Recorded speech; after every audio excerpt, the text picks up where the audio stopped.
that sounds outrageous, I'll come up and clarify, don't worry.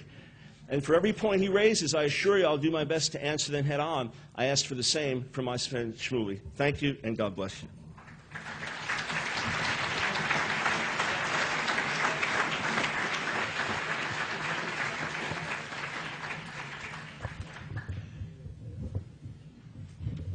Okay. Rabbi Shmuley, you have 15 minutes.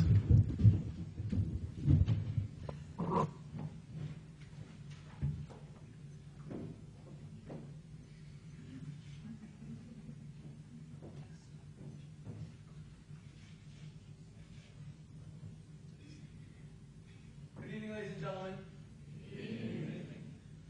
I'm slightly distracted because arriving in Pittsburgh rather than receiving the warm welcome of the Spiel City, I discovered that a less than savory character, who actually has been a guest on my radio show twice, David Duke, has launched a ferocious attack against me on his website today, davidduke.com. Most famous racist in the United States, former Grand Wizard of the KKK. What could I have done to elicit the ire of so humane a man? And it turns out that I tried to integrate the poor black families of Hurricane Katrina, many of the evacuees, into middle-class white neighborhoods. I lost my radio show over that.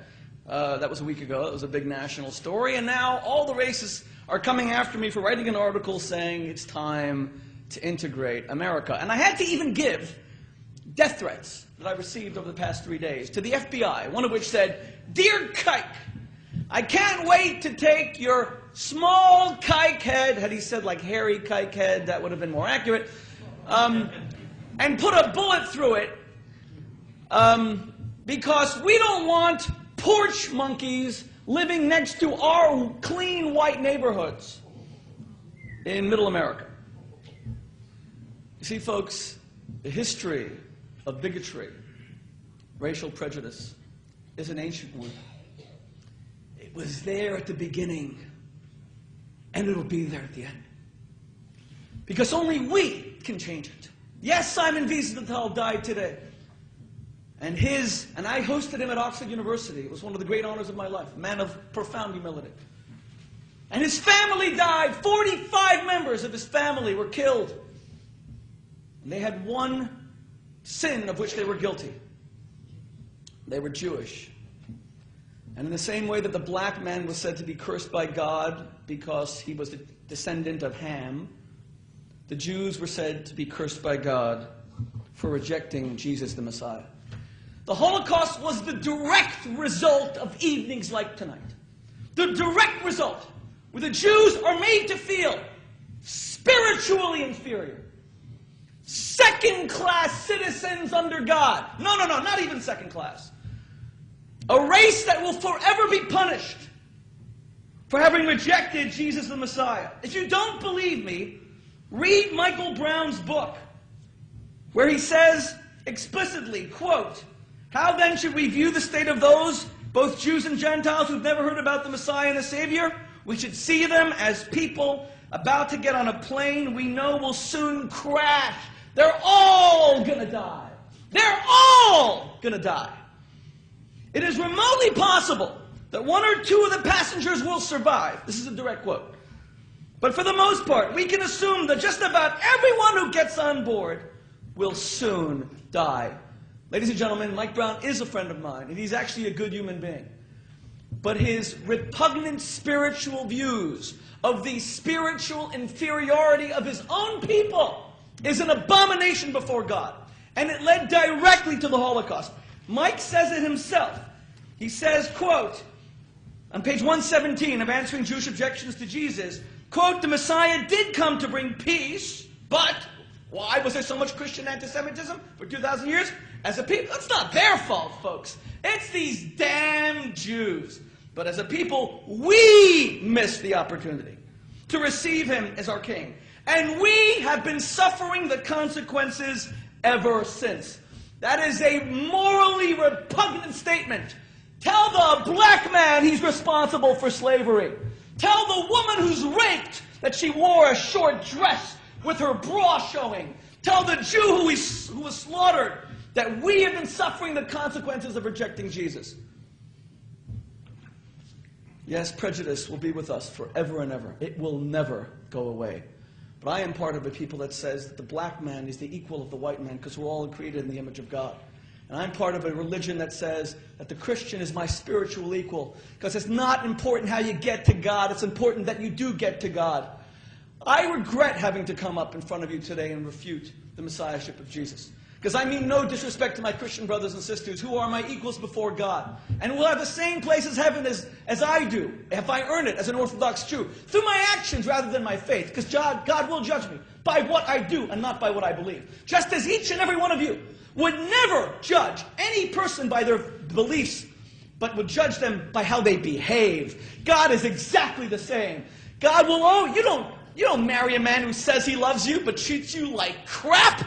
You marry a man who treats you lovingly, who acts like a loving man. The idea that what you believe determines your place in heaven is an abomination. It is illogical, it's irrational, and not a single one of you would lead your life by it. If your parents never gave you love, you're going to say, my parents screwed me up, no matter how much they believed in loving you. It just doesn't work. But why have we Jews rejected Jesus? Ladies and gentlemen, and with limited time, I can only make limited points. Number one, the belief that God can be human in any form is repugnant to everything Judaism stands for. It is the main reason why so many Christians, as Michael Brown said, the original Christian community was Jewish. Of course, they all left Judaism, so did their descendants. They became Christians. That's why Jews for Jesus is the ultimate contradiction. No Jew who follows Jesus will be Jewish in the next generation. If they are, it's because they work for the organization and they have external Jewish symbols to try to show, don't be so afraid of Jesus, but none of them keep Judaism. This is the spiritual extinction of our people. Here's proof. Michael Brown is one of the people I most love and respect. It's crazy because we're big adversaries in debates, but he's a thoroughly good man, a deeply spiritual man. But there is, aside from his actual Jewish birthright, which is forever and it will never be taken away, there's nothing Jewish about him. Mike is a Christian. He runs a Christian missionary school. He is an ordained minister. He is only Jewish when he comes on this podium, and that's okay, because he'll be my Jewish brother forever and ever. But his children don't practice Judaism, and fine kids, very, very spiritual Christians, God bless them. But there is absolutely nothing Jewish about it, period. Jews for Jesus does not work. It leads to the spiritual extinction of our people. Because, as I said, point number one, the belief that a man could be God is repugnant to everything Judaism stands for. Judaism sees such a belief as nothing but the mixture of paganism into monotheism. And that's when Mike said Jesus accomplished so much in his lifetime. Of course, that's not true. He left behind so few followers that you can count them on 2 hands, or perhaps 3 hands. It was Paul that really sold Christianity, because he mixed in the pagan idea that Jesus was God. Jesus called himself the Son of Man. It's only in the book of John that you really see him talking about himself as God. But then again, the book of John is very suspect because it's so deeply anti-Semitic. You have Jesus saying in the book of John things like John 8:44, you Jews are of your father the devil, and your will is to do your father's desires. He was a murderer from the beginning. Jews are all murderers. We've heard that before. They drink Christian blood, mix it into their matzahs. Now you know what the origin of this stuff is. John 8:19, they said to Jesus, the Jews, where's your father? Jesus said, you know neither me nor my father. The Jews have no God. We've heard that too. Their God is money, folks, right? Straight from the book of John. And then, John 8:21. Again, he said to them, I go away. Jesus said to the Jews, I'm going away, but you Jews will seek me. You will die in your sin. Where I'm going, you cannot come. Jews are all condemned to hell. Mike Brown absolutely believes that righteous Jews who keep the Sabbath and who give charity, but who do not believe in Jesus, are going straight to hell. And ask him that question directly. You can lead a righteous life, there is no hope for you, just as it says here.